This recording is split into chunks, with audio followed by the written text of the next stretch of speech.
Today, I want to talk about running an effective workshop as a business analyst. Workshops usually are an important part of the activities that business analysts will carry out, and there's nothing worse than bringing people together only to waste their time. So, to avoid that, I will share 3 things that you should do to run an effective workshop. You with me? Number 1, you want to plan the workshop. Number 2, you want to run the workshop. And number 3, you want to follow up after the workshop. So let's talk about planning the workshop.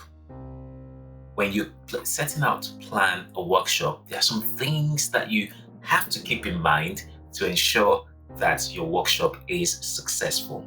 So one of the things you need to keep in mind is to understand what you want to get out of the workshop. What is the objective of the workshop?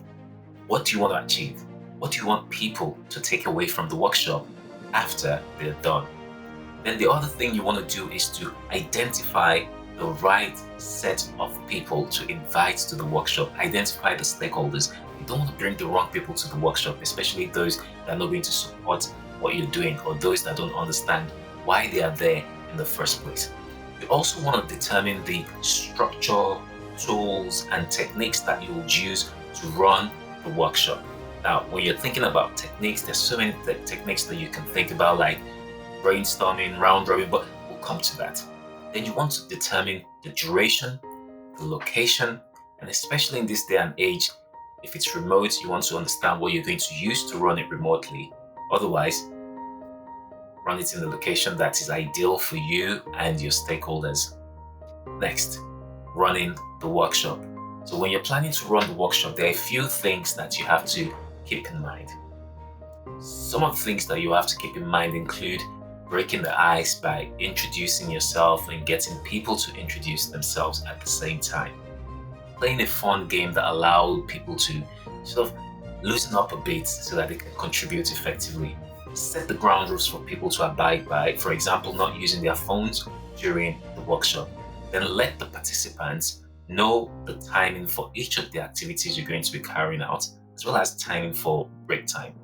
Then it goes without saying, facilitate the workshop using relevant techniques that I spoke about earlier, brainstorming, round robin, using sticky notes, getting people to just pour out ideas, and then you can start grouping and putting them together, looking at trends and looking at differences. And there's no such thing as silent participation. Silent is consent. So you have to let people understand that they need to participate in the event. Encourage participation. Finally, following up after the workshop. Now, this is where you let people know what happens next after your workshop is done.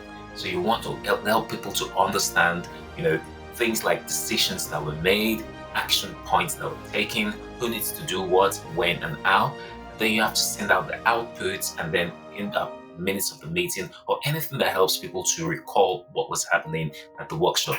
Now, don't forget to invite them to provide you with feedback, because you also want to know if they truly enjoyed the workshop and if they were able to get what you set out at the start, if they were able to get it out of the workshop. I hope these tips have been very, very useful to you. So next time you want to organize a workshop, remember to plan it, to run it, and to follow up afterwards. Now, if you want to find out how we can help you as a business analyst on your journey to becoming more effective, to becoming excellent at what you do, visit our website. It's www.ba-mastery.com. Here's to your success on the other side. See you. Bye for now.